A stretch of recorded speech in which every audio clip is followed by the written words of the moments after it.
They also have ties to a couple of countries. May not say them because they might blow up my phone, but you catch my drift. Yes, sir. Welcome back to Redacts Show. I'm your host, Wafiq or Feek, with my co-host, my other host. Co-host Day to the building. Welcome back to 109. We're almost getting to that 110. And then, you know, we're also getting close to 100 at that subscriber count. Make sure you guys keep subscribing, keep engaging in the content. Whether it's the full podcast, you can get that anywhere you listen to your podcast outlets, your TikToks, IG Reels. If you don't want to listen to an hour and a half of us, yep, I'm sorry about that.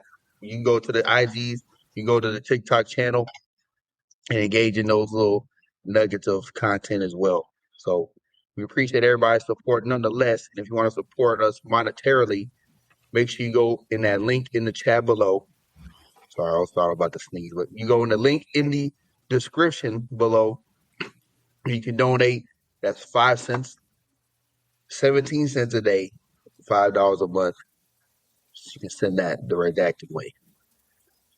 But today, we don't really have a lot to talk about, but there's some big major bombshell that happened from the last episode we just had, which we're going to pretty much get straight into because we did tell you guys if any other news happened regarding this Netflix Warner Brothers merger. Not even a merger, it's an acquisition. I don't even think it'd be Netflix Warner Brothers, but Paramount jumps in the bitch and is like, nah, I want the whole load. Give me all of them. That's a little crazy. I was going to not say nothing, but that was a little crazy.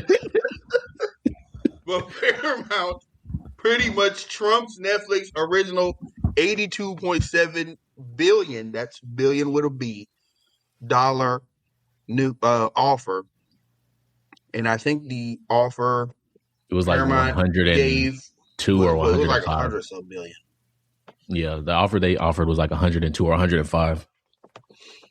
Which, when the difference between Paramount and Netflix's deal was, Netflix, as we talked about earlier, they only wanted their kind of media division excluding linear television. Paramount, they want everything. Give me that television, give me that Discovery, all of it. And specifically CNN. That's CNN, the big one they want outside of HBO and the other things they have incorporated with Warner Brothers streaming. The big one they want is CNN. And there is a very high reason for that. It's because the people over Paramount, who is the Ellison family, I'm not going to act like I know everything about them. I just know what I've seen briefly from looking at a few articles, but they're, from what I could tell, not the best people. In layman's terms, they are buddies with some of y'all's president. But they did have a thing saying like, oh yeah, if they acquire CNN, they would like do favors for people in that political party, which goes against quite a few laws if I can think of some. And so that's just one thing that's kind of like, They also have ties to a couple of countries. May not say them because they might blow up my phone, but you catch my drift. They got ties to a few people. So it's almost like, which I guess is comparing like, do you want propaganda and people that really destroy movies? Because even outside of the crazy stuff, Paramount itself is not that good when it comes to original content. Like the original content they have mainly is like Teenage Mutant Ninja Turtles. They are over Transformers, sadly, which I just despise. Well, because that's more just like they just own Hasbro. So like anything Hasbro, the Transformers, G.I. Joe, all that, Care Bears, all that. Yeah, so we know how that is.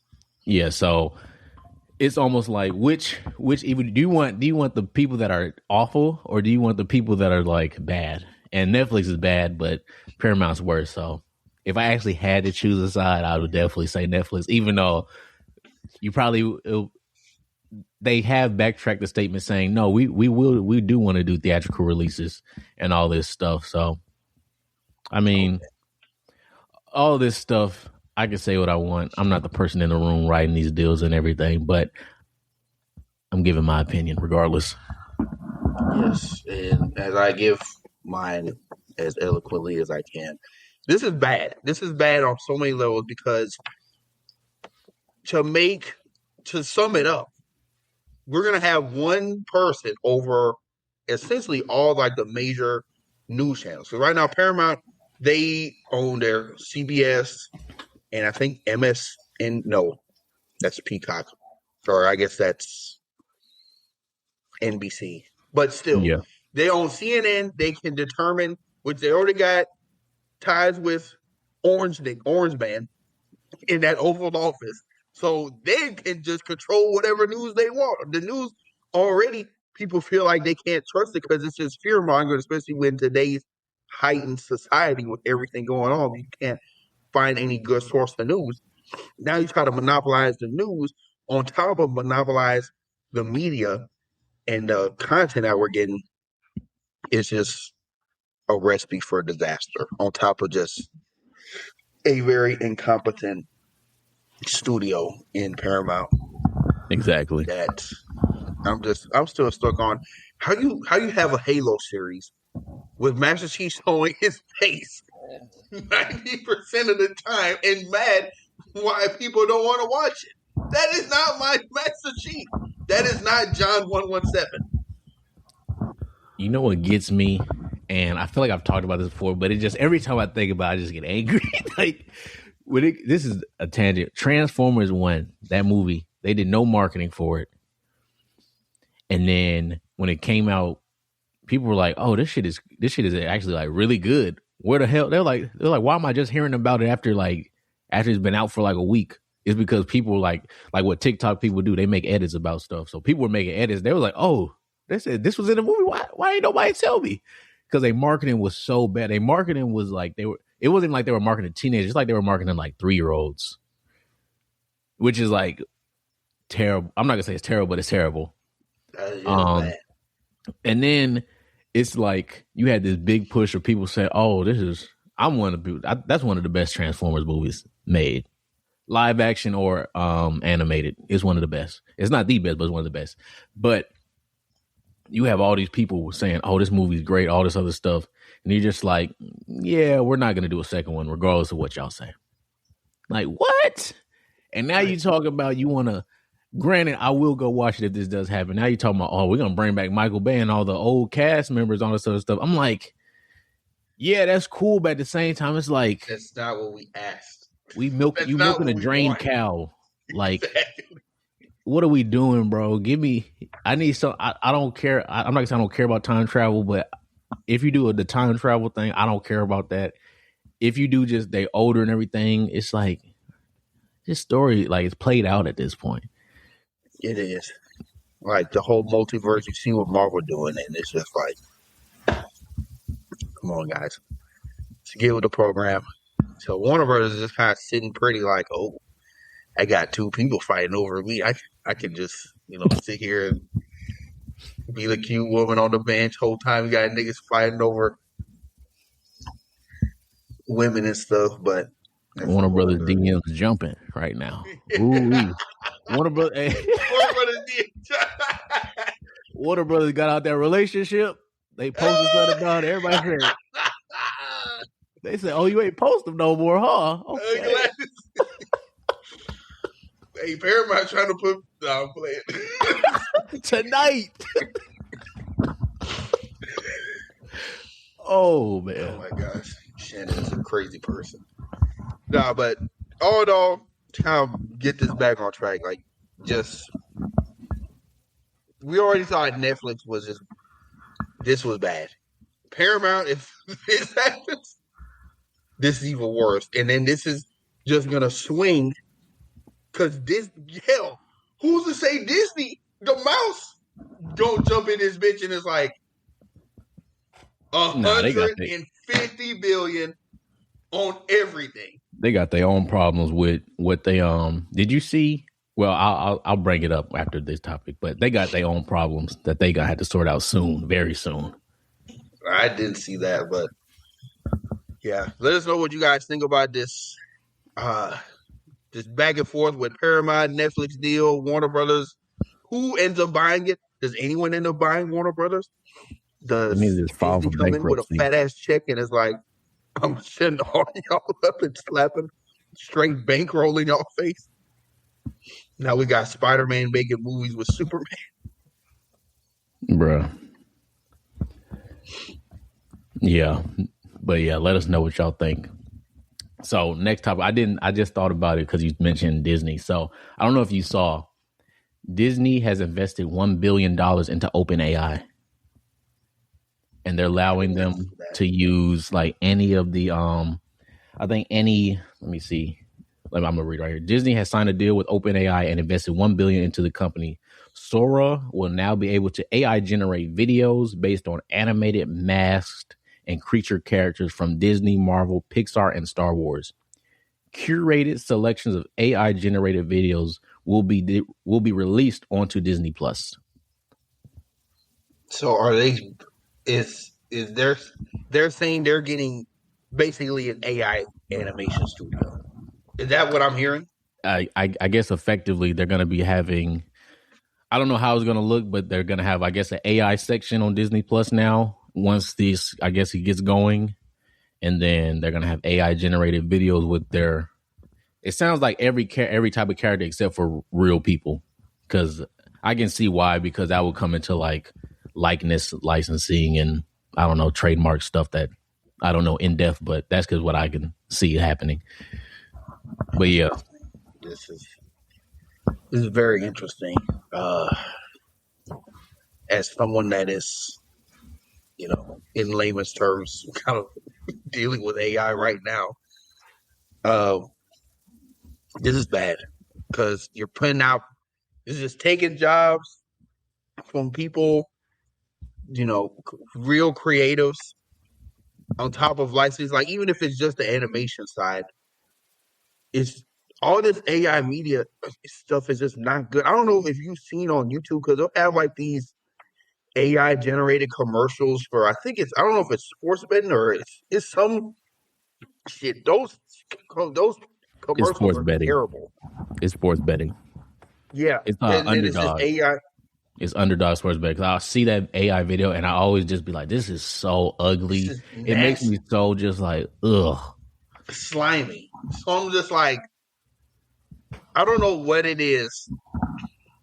Like, hopefully, there's people that can educate me and speak on like the pros of this, because I'm always just seeing how this is not good for the industry. Like, you're taking jobs away from creatives.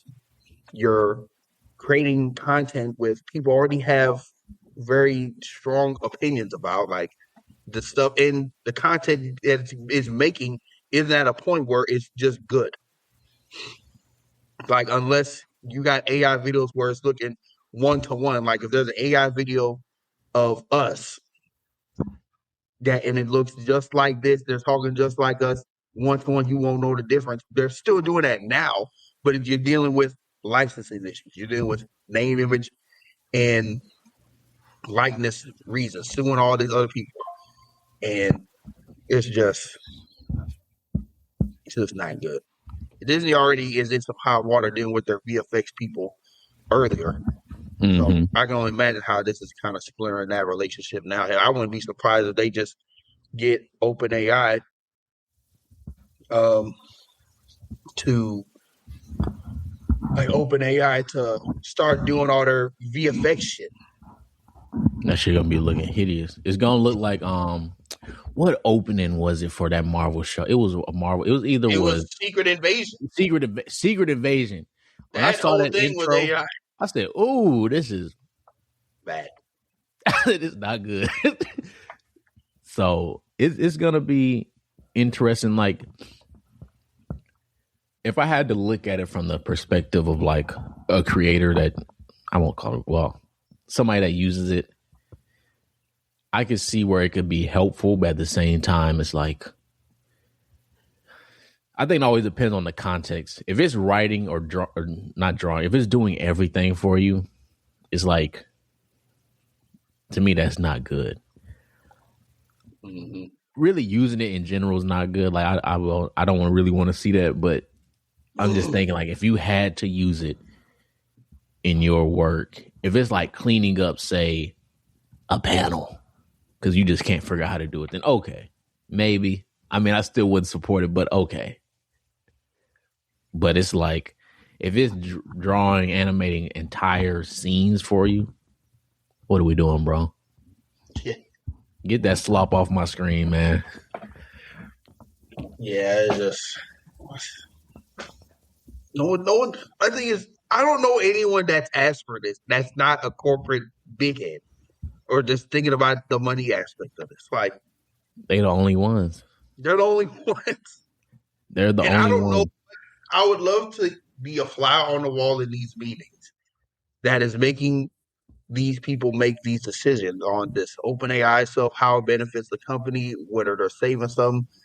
Because it's going to cost you an end because no one's going to pay to watch this. Or you're going to upcharge. Well, yeah, you're making them pay through their subscriptions if you're putting it through your Disney Plus avenue because you damn sure ain't putting this shit in movies. Well, at least not yet. Now, at this point, you might soon. Yeah. So, I don't know, dog. It's just, it goes back to protecting, the not even just the actors, but just the people in these creative fields, like the actual artists, the designers, the people working in these VFX industries and things of that nature. Like, my heart goes out to them because I'm sure they're seeing this and it's like, really, dude? You serious? It ultimately, you said the right thing. Ultimately, and it all boils down also to the right people aren't in these rooms making the decisions. And that goes for like almost, it seems like it's for almost every industry outside of maybe like even a lot of tech ones. But it's like you have these, but mainly the creative ones, you have these people that don't know nothing about video effects. They don't know nothing about gaming. They don't know nothing about music. They don't know nothing about all this stuff, but they got these positions because, they're so good with numbers. No, that nigga not. That motherfucker or he might be, but he's not. He doesn't know how these numbers correlate with the IP or the just the space that they're in. Like it goes back to our biggest gripe where we have directors, screenwriters that are introduced into this world, i.e. Star Wars, acting like I'm talking about y'all. You'll have these people in these shows, in these IPs that don't know shit about what they're writing, but because they give you a good idea, they're like, oh, well, I want to do my own spin on it. No. Yeah. Stop. And the thing is, even if you don't, and the difference is, even if you don't know about the thing you're working on originally, if you put in the effort to learn about it, then it makes sense that you're making this because you put in the effort to say like, oh, if I go in and I don't know shit about Sailor Moon and I want to be like, oh, I'm gonna write a Sailor Moon comic or Sailor Moon story. If I don't know nothing about Sailor Moon and how they powers work and all this other stuff, and I just start writing off the wall, people gonna be like, why the hell is he writing the story? But if I go in and be like, okay, what's all the stories I need to read to understand the basic knowledge of Sailor Moon and everything that's going on? What's all the basic knowledge I need to know about the music industry? What's all the basic knowledge I need to know about the movie industry? But they're not doing no effort. They're just like, I got this position, so I'm gonna crunch these numbers and I'm gonna sign off on this because it makes sense to me. Like, what are we talking about, bruh? Yeah.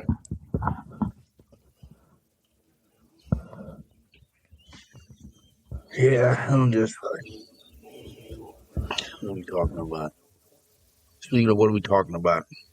Moving on to the next topic, which is the Jujutsu Kaisen movie. So moving on to the animation space, anime space. It's early day, guys. It ain't that early. It's like 12. I'll say it's midday. I'm still waking up. I literally just got out of bed. You still waking up.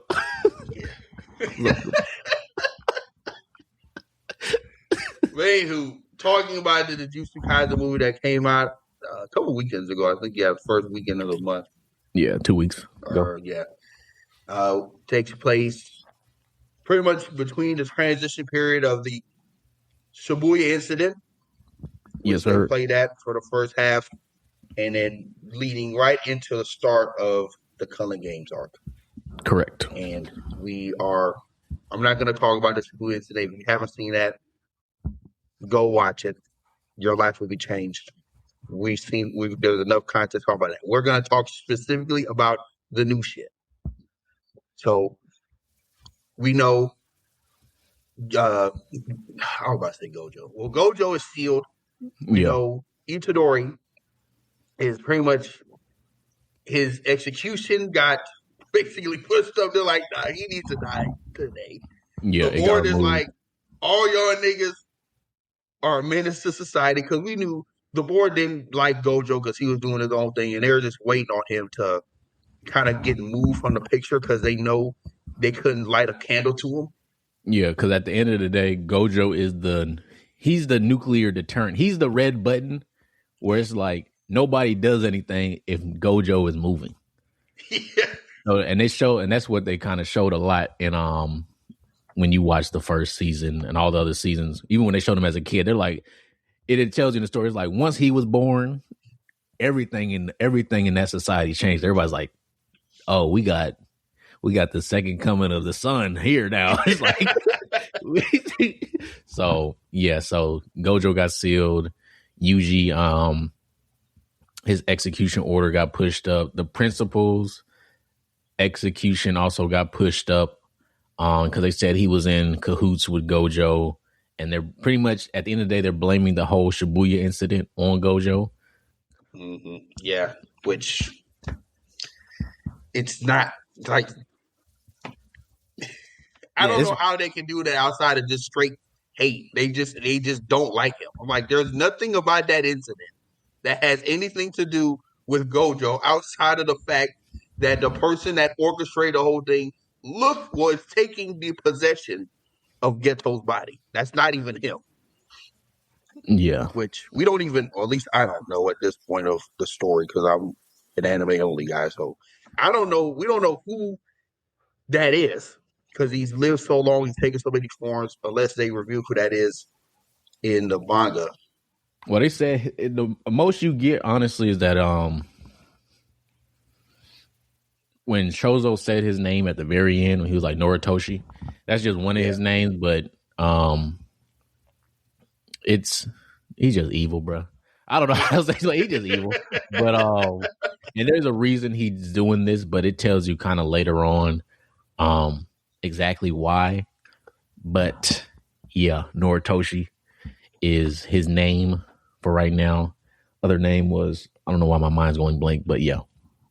And then we also learned that during the beginning that Yuta is the designated executioner for Yuji. And so pretty much the beginning of it starts off with Choso and Yuji together.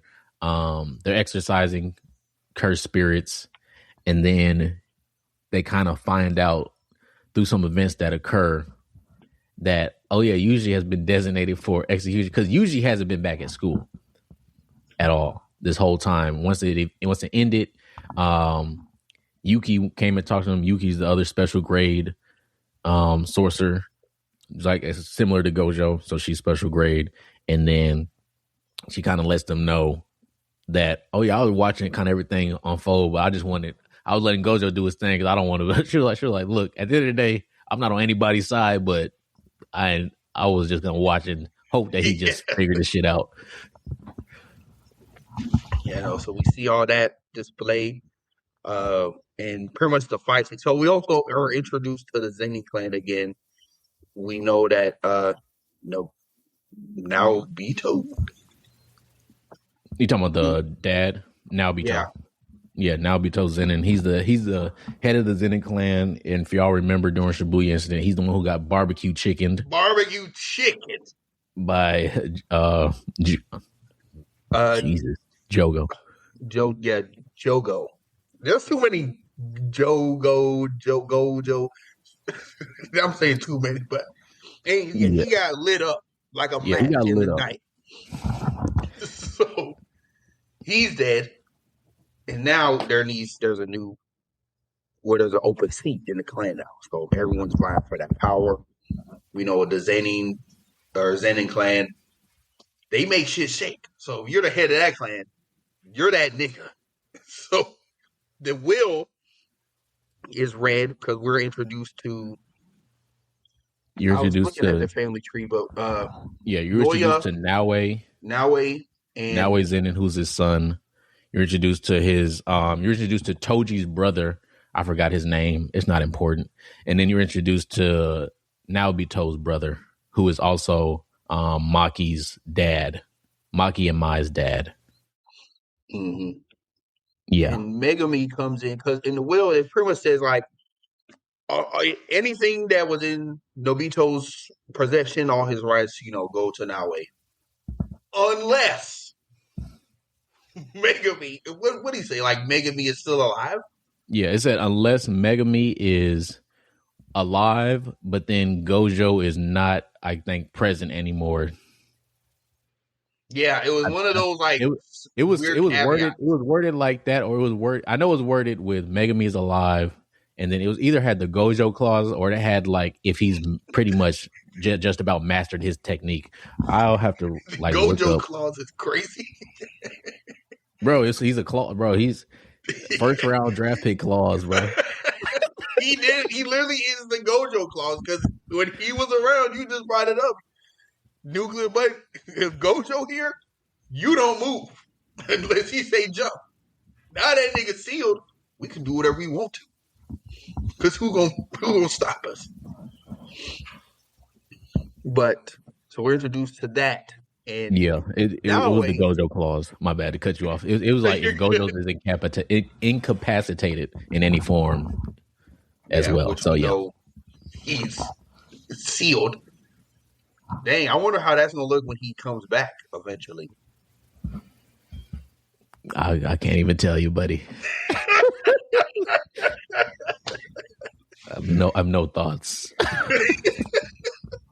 But we're introduced to Naue, who, oh my gosh, the misogynistic freak dog. Not even freak. He's just nasty. He the Andrew Tate of JJK. I said he's the Andrew Tate of JJK. He's bad. He is red pill. He is them red pill niggas. He is. The only problem is he has the hands to back it up. Like, when we introduced that nigga power, because this also made me remember Nobito's kind of, what was it, like frame by frame fighting he did? Yeah, it's like frames per second. So he has like 60 frames per second, 24 frames per second style. I don't know how these. He jumps through images, and technically, I think it's like when he touches you, it gets a certain frame, and then he can like knock you out the frame. It's weird. I don't remember all the exact details when I was reading, but yeah, that's kind of we'll say frames per second fighting. Yeah, so that's how he moves so fast. Well, now he pretty much has that on 20 because he was mixing them niggas up. He was mixing Chozo up, dude. I'm like, I don't know. You better be lucky you're one of them blood room paintings. Because if you was a regular human, you'd be done. Packed up. So that fight was insane. But the fight before that, Yuta and Yuji was a great fight. And then, because Yuji just kind of seen how powerful he is, I'm like, oh shit, like, he's damn near like Gojo. It's just Gojo. He's just unlimited energy. Yuta, he just got a big ass tank. Yeah, that's the thing. Yuta probably has, I think outside of maybe outside of what Mekamaru had, pretty sure Yuta has the most cursed energy like of everybody. And the only difference is since he doesn't have like Gojo technique, because Gojo he uses cursed energy, but as he fight, it don't really go away. It just stays. It stays like subtle. So he box you for 30 hours. He uses like 10%, even though he don't got as much cursed energy because the sixth eyes help him regulate it. Infinite Void or his sixth eyes. Yeah, the sixth eyes help him. And man, you had the six eyes on top of that curse. That's a nuke. Now that's a nuke. Boy. But yeah, you see Yuta appear, and I'm really glad how they showed him appear because in the it's been 1-to-1 pretty much with the story.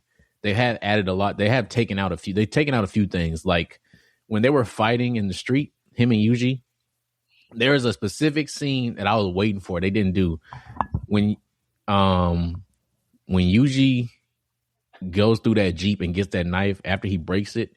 Yuji throws a car at Yuta, like full on pick that bitch up and launches it, just to emphasize how strong he is. They didn't do that. I said, "Fuck!" I said, because that whole's so live to me. Just him, just picking up a car and launching that bitch. So that's like a good show of strength too. Yeah, ain't a lot of niggas just picking cars and throwing them at him. Exactly. So they didn't have that, but they added in that at the end of the fight when they fell into that theater. I said, "Boy, what is this?" So that scene was all new. Yeah, even the cursed spirits in the background, like the cursed spirits they kill at the beginning, those were kind of there. But the ones in the background as they were fighting, those I don't remember those there at all, like at all. So it's been good. It's been a good show of scale they've been providing, I'll say. It is. I like that. And then so when I watched the movie, they were talking about the Culling game rules. They sped through those like I can tell you. Yeah. So please, for the audience, you can tell us the rules of the game. So the season starts in January. So the Culling game, and I'm also pull up the rules as well just to make sure I have everything right. So pretty much after awakening, a curse technique. So if you remember during the Shibuya incident, Geto was saying that when he did the idol transfiguration, that's what that big symbol was in the sky after he absorbed Mahito. He pretty much activated people he marked previously that had potential to be cursed users or just sorcerers. And then he also woke up past sorcerers. So Yusi has been reincarnated sorcerers during the Culling. He brought people back from the dead. Not from the dead. Is different, but so I guess they come back in the form of someone else, but it's still their essence. Exactly. Yeah. So you have reincarnated sorcerers. So pretty much at the beginning of it, anybody he's marked or that's reincarnated, they all are activated. And then they have a choice within 19 days to decide if they're going to participate or not. If they decide they're not going to participate, their curse technique is removed. Number 3, any non-players that enter the barrier become players at the moment of entry and shall be considered to have declared participation. So it's going to be pretty much different sections around Tokyo, Japan, whatever, that are Culling game spots. So you have like, I guess say arenas in the Culling game. So there's multiple arenas. And then you pretty much get points by killing other players. That's how you get points.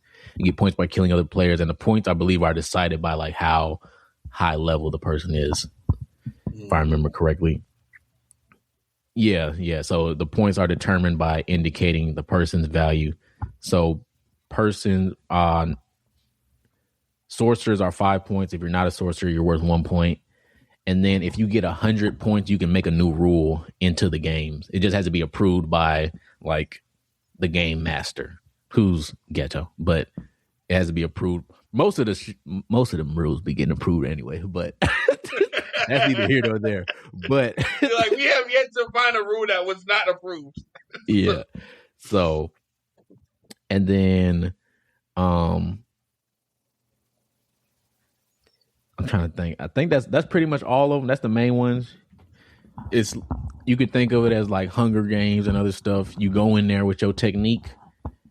You kill people to get points. You get 100 points. You can make rules, and then also the thing is once you enter the arena or you declare for the culling game, you get teleported randomly in there. So you just get dropped. It's like Fortnite. You just get teleported in. You don't know where you're gonna be. You just spawn in. What was some towers that was in Fortnite? Sky Booty Towers. I can't remember. I can't remember. Go to the towers. Interesting. Okay. Damn. Basically, Jujutsu. I'm sure a lot of people are making a comparison to like Jujutsu Kaisen Hunger Games, but it's probably a lot more deadly. It sounds more deadly than that. And for what you've been saying, Shibuya was just the start. Oh, bro. The massacre. Y'all don't know. And to also say there's also curses in here too. It's not just humans fighting or humans and it's not just sorcerers and non-sorcerers. Sorcerers, non-sorcerers, curses. It's a whole bunch of stuff. What is Chozo? He's a curse? He's a cursed womb. So he's pretty much he's a human and curse put together. He's like you could say he's a physical curse. Cuz that's technically what that's technically what Yuji is. I was like, did they say that already? That spoiler? No, it's not because that's why Chozo was like, oh, he's my brother. Yeah. But then you also see Yuji is my brother. You also see, which is something I don't know if everybody caught, but you should have. They kind of emphasized it when they showed that flashback of Yuji as a baby. Yes. Who was that woman? Was that his mom? So yeah, that's his mom. But you see how his grandpa was like, I know you wanted a kid, but that's not who you think it is. And then did you see how her head looked? Yeah, she had her face was pale than a bitch. And then but she had the red markings on her forehead. She had stitches on her head. Oh. So that was Homeboy. Did Homeboy birth him? Holy shit. This nigga Yuji got birthed by the person, basically Ghetto's string master. Shit. I didn't even peep that. I just saw the red, and I'm gonna have to go back because then I'm like, when did Ghetto get possessed by Homeboy? Because it wasn't until at the JJK Zero movie. I was thinking that. So that's why he said that stuff during Shibuya. He was like, oh, you didn't have I forgot her name. He's like, you didn't have her like get rid of take care of the body. You actually did a burial. He was like, shit, thank you. He said that made my job a lot easier. I didn't have to find nobody. He said you gave me a great curse user to take their body over because you didn't destroy them. So yeah, he got him right after the Zero movie. So in the Zero movie, that was actually Ghetto. Yeah, that was real. That was the real version. That was actually Gojo's friend. So Gojo actually killed him. Not Gojo. Yuta actually killed him, and then afterwards he died. Gojo did a burial, and then Noritoshi took over the body after that. Damn, we got people trying to take over everybody. Sukuna try to take over Megami. Ghetto getting taken over. Yuji technically still got Sukuna in his body right now, and he's on his last 25% of the fingers, or 80%. Actually, last 20%. Yeah, because he got 15. No, so he just need 5 left. Yeah, 25%. He got a whole hand. He got one hand left. Oh my god! When I tell you, bro, the culling games, and I like this about JJK. The culling games, so much stuff be happening, but it doesn't feel overwhelming. But you feel the pressure of like niggas need to work hard. Niggas need to figure this shit out fast. You feel that pressure throughout the culling games, and I like that JJK to me is realistic when it comes to certain characters' deaths. Is like, damn, this motherfucker died, but we at war and still fighting. So I can't mourn you as much as I want to right now. I have to win first, then I can mourn a little bit. I kind of like that feel of JJK. It's like, it's not like, oh, they slatted, then we're gonna do a 3-episode flashback and backstory to say, oh, how much we love this character. It's like they slatted, get back in the field. Yeah. One Piece, we're talking to you. And 3 episodes is nice. It's still usually like 10. But man, I'm excited. It's a lot of good anime coming out. We got Freeman season 2 coming out next month. Jujutsu Kaisen. Also have some other ones that I'm blanking. We got Hell's Paradise season 2. We have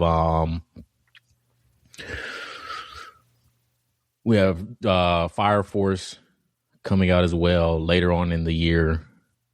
We have, there's another big one I'm missing, and I'm just going blank right now. It's another returning one, and I don't know why I can't remember. It's not Black Clover, ain't it? Black Clover is coming. That's one that's coming back. It's not January though, but it's coming back. I can't remember what it is.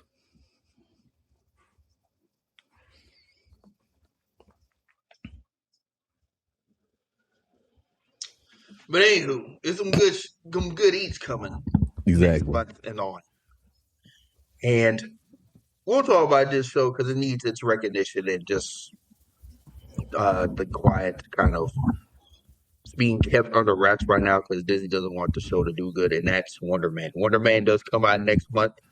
If it ever does, we haven't seen not a lick of trailer, not a lick of promo. Well, one teaser. I was like in like a TV time spot, and a few things, but it's getting the Ironheart treatment right now. So when the show does come out, we, as a collective people, need to make sure you watch this. Now, if the shit bad, we gotta say it's bad. But if it's good, we have to promote it. We have to put eyes on it. We gotta put recognition on it. So I'm sure it'll be good. Yahya Abdul is a great actor.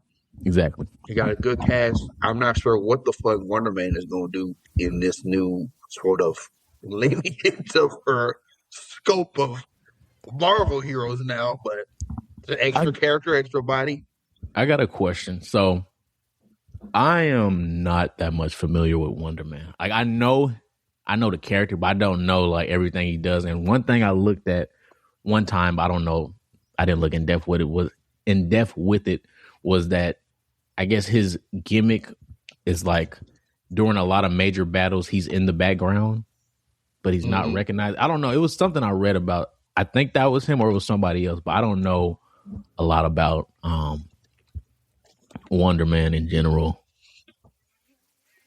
Yeah, pretty much like Wonder Man is just another kind of, Simon Williams. He was an actor who pretty much got powers out of nowhere. I won't say out of nowhere, but loosely falling. He's a main person in the West Coast Avengers, so you see him a lot in news. He's one of those like quietly kept most powerful beings in the Marvel universe, but I wouldn't say a gimmick character either. But he's just one of those like no one really kind of cares about him. Anywho, there's another show. I'm sure this is a product of Phase 4. Like this was just one of those shows where it's like everybody gets a show. You get a show. Wonder Man, I don't even think niggas know who that is. You get a show too, because this is a product of Phase 4 trying shit. They didn't have all the characters they need. Now they have all the characters that they want outside of Spider-Man. Yeah. Now they're silently. It's like silently shunning characters, which doesn't make sense. Oh, we hope y'all guys don't really watch this, but yeah, it's coming out because we already made it and spent money on it. And it don't make sense because you got these great actors in these roles. You got the best actors in these roles. We've been on these rants before, so I'm not gonna go in it again. But you got great actors in these roles, and you just don't give them work. And that goes back to motherfuckers that's in the room that shouldn't be. But okay. Yeah, he's just like he has ionic energy manipulation. Okay. That's like the main thing that kind of separates him outside, like, invulnerability, power, recycling, flight, super durable. But so there's that. This is another one of those, this might be the most powerful character in Marvel that we'll never use again. Daenerys, I'm talking about you. But, so moving on, we're going to go into our Like It, Love It, Redacted.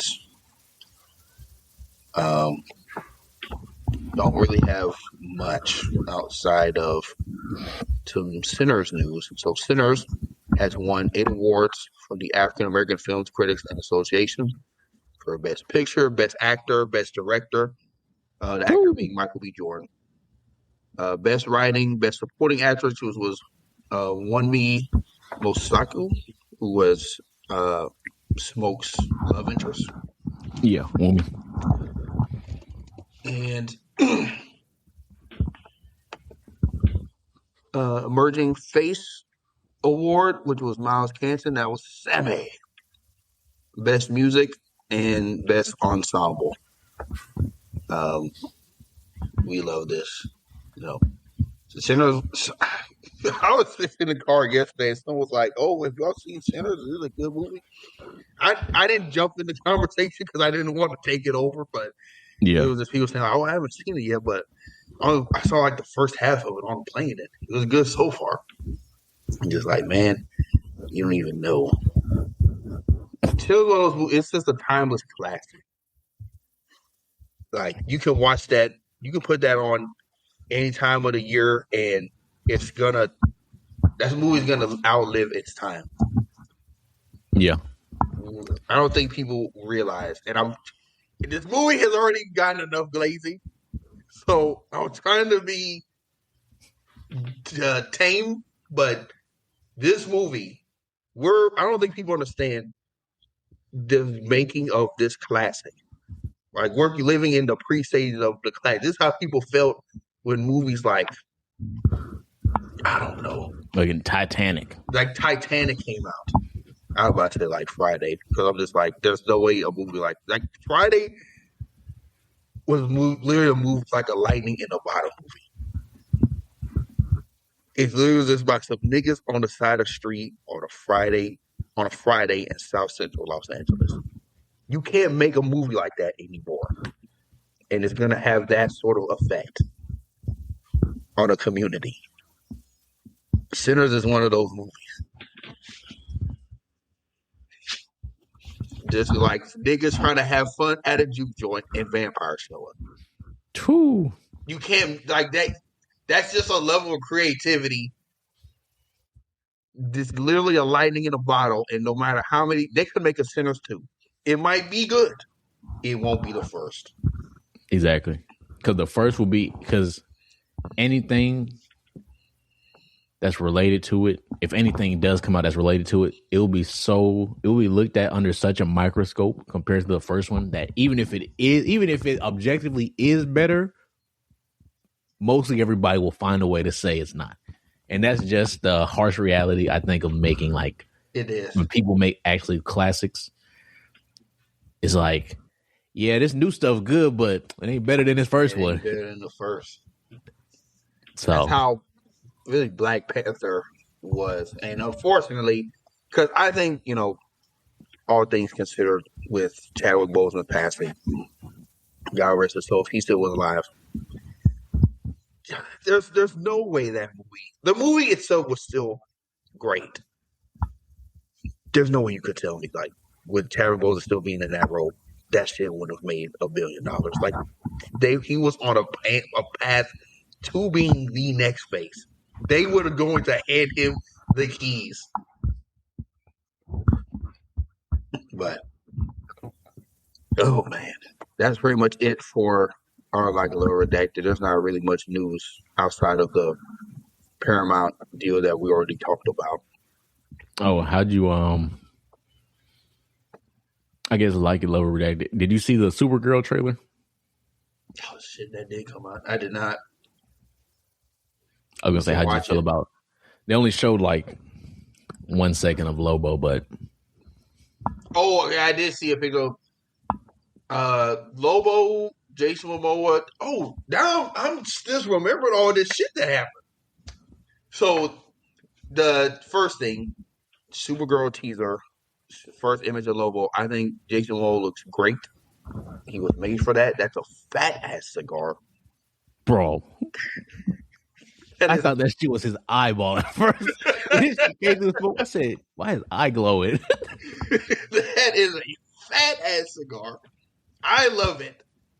And he was made for this. Like, we all know he was, but just finally putting image to fantasy. Like, this, there could be no dialogue in this movie. And Jason Momoa was just gonna steal the show every time he walked in through that bitch on that motorcycle. Like, he was made for this. That's what I'm really waiting to see, the motorcycle. I need to see how that whole looks. But yeah, I agree. I'm freaking. I'm fragging. Freaky frag. But no, I agree. I really like the. I think the trailer looked good. It was some people saying like it looks very Guardian of the Galaxy ish. I mean, I think it does a little bit. I think it does, like the scene they showed in the trailer. I think it does look like they're on nowhere, like in the club, like the Guardians was in. I think it does look like that a little bit. But at the same time, I'm like, I don't really care. Well, she was on, like, because we know this movie, Supergirl Woman of Tomorrow, is based on it's supposed to be a 1-to-1 movie adaptation to Supergirl Woman of Tomorrow, where at the beginning of that, she's on a floating rock at a bar next to a dying sun. So yeah, it's gonna look like she was in nowhere, and James Gunn is like, "Oh, this is about wheelhouse." Exactly. I'm not. This ain't new to me. So we're gonna see. I'm sure throughout this whole movie, people are gonna make those Guardians of the Galaxy parallels, because it's just gonna be a space kind of with the environment it's in. Yeah, space story with obviously coming of age of Kara, but who cares? Exactly. It's gonna be great. It's gonna be shot great. James Gunn is gonna feel comfortable shooting a lot of these scenes because he's done it before with Guardians. And as long as he stays true to the comic, and it's not like, he's changing stuff, which we know James Gunn is the perfectionist when it comes to that stuff. So we don't think he's going to do that. But yeah, I love it. And then, so shout out to Brother Why So Serious for sending this trailer over. But did you see the Street Fighter trailer? I didn't watch all of it. I watched like the first few seconds, that I kind of turned it off. I saw I saw all the cast images, and I was just like, well, man, the main thing is, because it's a teaser, but the castings. What are your thoughts on everybody? How do you feel this movie is gonna go? 50 Cent.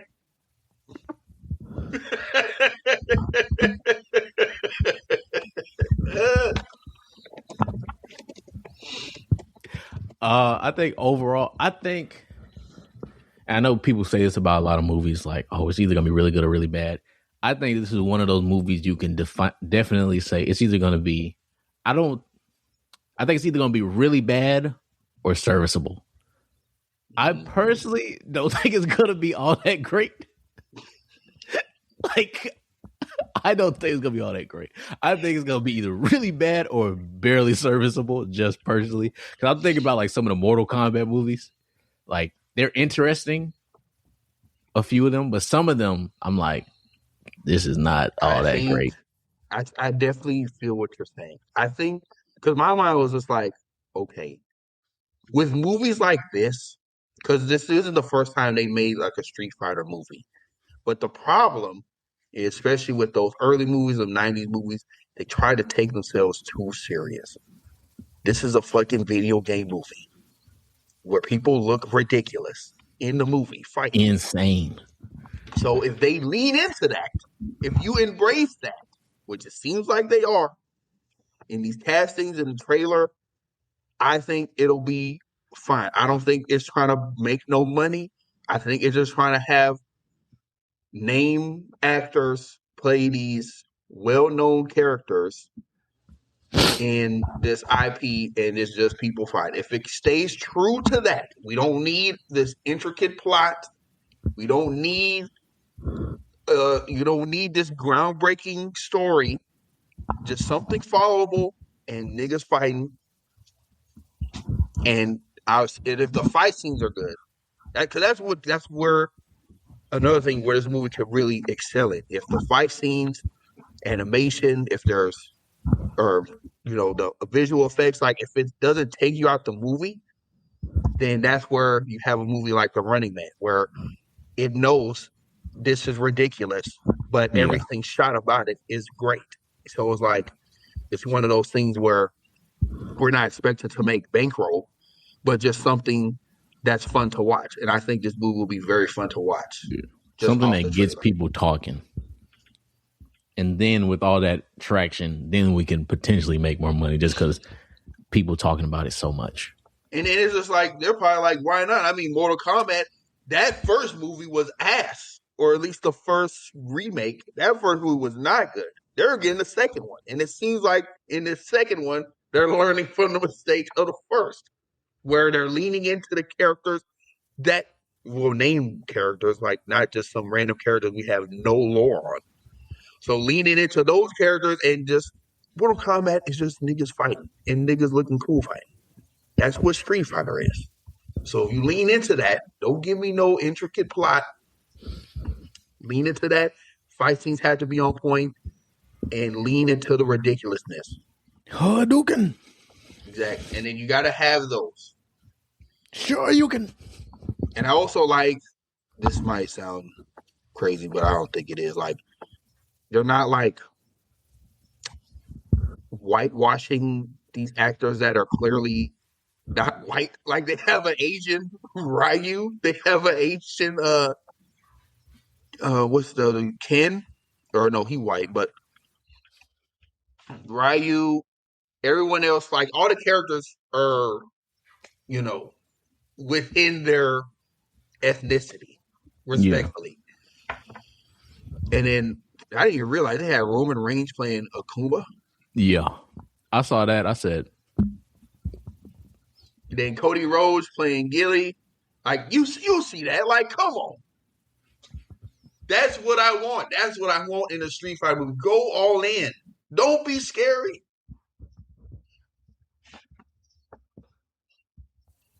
And then, I didn't realize. Yeah, I didn't realize he was in that too. Polka Dot Man. He's in there as M. Bison. Yeah, they got on. What's his name? What's the comedian that was in? Eric Andre. Yeah, I think he in there too, right? He is. Don Savage.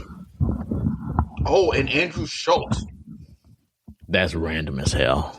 Well, he's on this casting list. So all like, they got the names. Shang-Chi. Kun Lee. That's some good rice right there. Good rice. Some good rice. But yeah, I'm glad. I'm just remembered that. I'm like, damn, that did come out. We gotta talk about that. That's everything I can think of.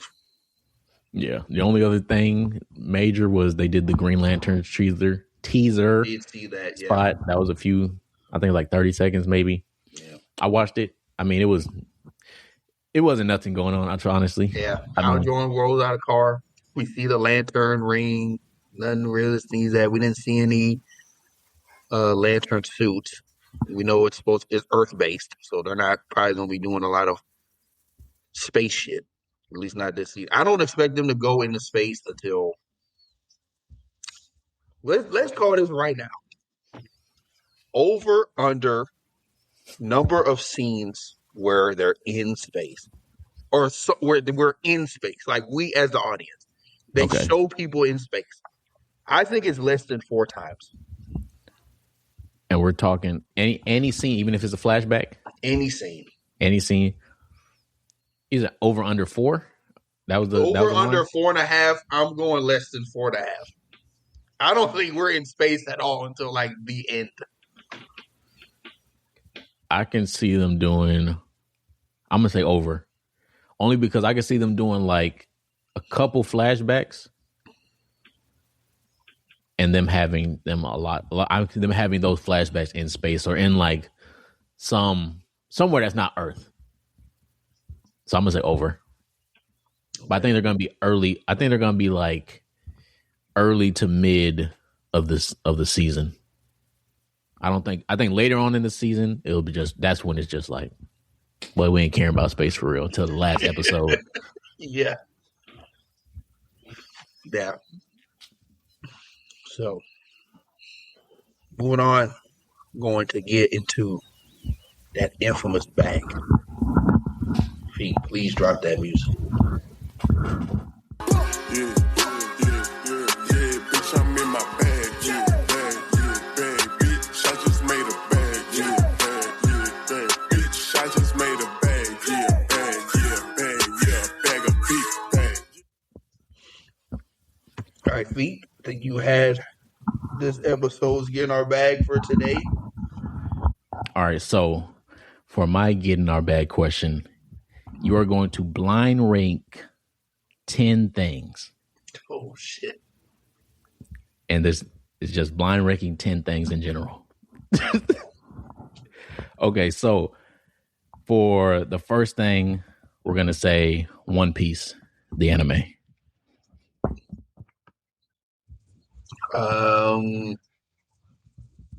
2. Okay. Yeah, One Piece at 2. Okay, so the next thing, we have the assassination of Franz Ferdinand. So that started World War I. Holy shit!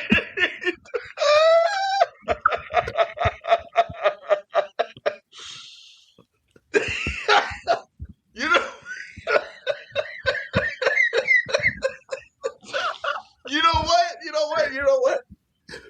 I'm gonna put that's like a top 5 world event. I'm gonna put that at 5. Okay. Next thing. I like this. Next thing we have is turtles. So just turtles in general. Oh, that's 1. Okay. Next we have the Red Wedding. Ooh, man, that was crazy. I'd say I put that at 4. Okay. So next thing we have is rush hour traffic. That's a 10. That's terrible. That's bottom. That's someone that we know. Being in Houston, that shit ass. That rush hour traffic crazy. So just to tell you real quick, so you have Turtles at 1, you have One Piece at 2, you have the assassination of Franz Ferdinand at 5, you have the Red Wedding at 4, and then rush hour traffic at 10. So next we have 9/11.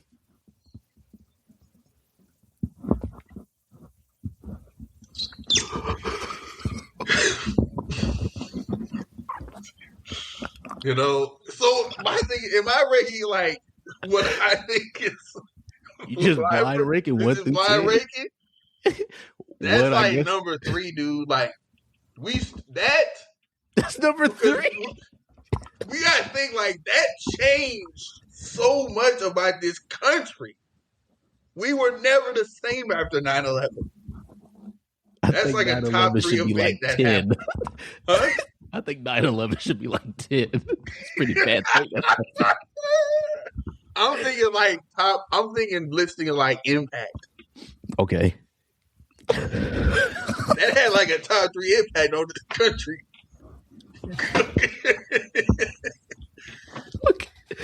Okay. You still have 6, 7, 8, and 9 available. Okay. So next thing we have is summertime. That's 6. Summertime, people dressing less. Oh, people are around that time.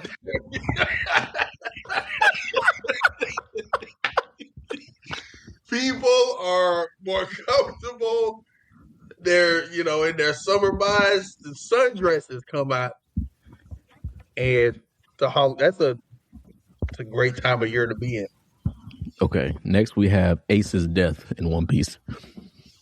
You said what? Ace's death in One Piece.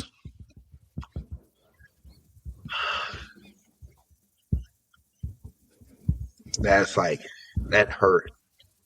That hurt. I'm gonna safely put that at 8. But man, so we have 7 and 9 left. Mm-hmm. So next one you have is Canes. I'm okay with putting Canes at 9. Okay. And then last one you have is The Code. So that will be at 8. I definitely would switch The Code with Canes because I hate The Code. It's like 4 degrees right now where I'm at, but I made the list. Yeah.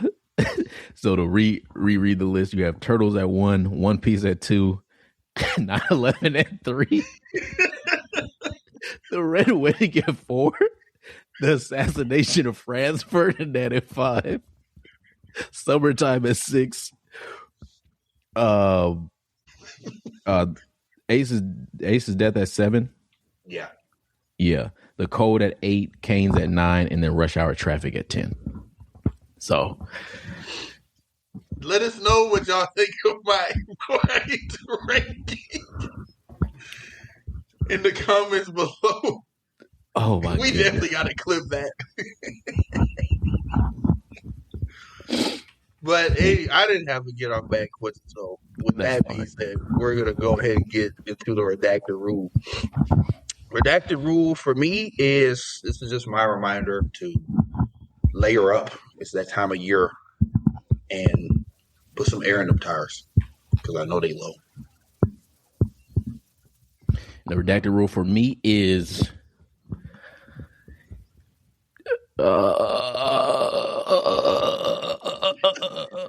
remember to take your vitamins.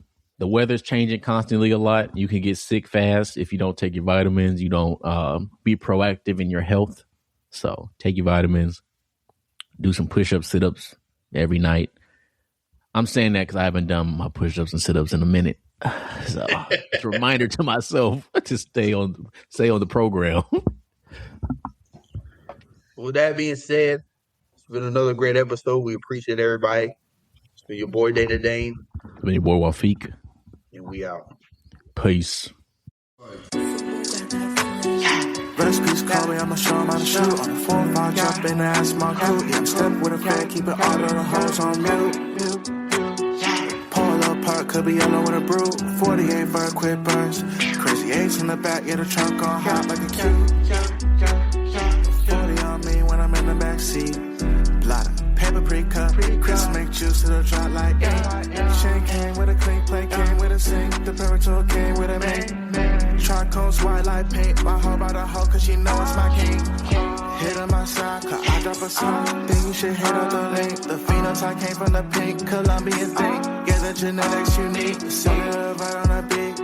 I'm teaching the hoe like I'm Play-Doh. I got the veggies like by the tomato. You got a Mexico making Alfredo. I put up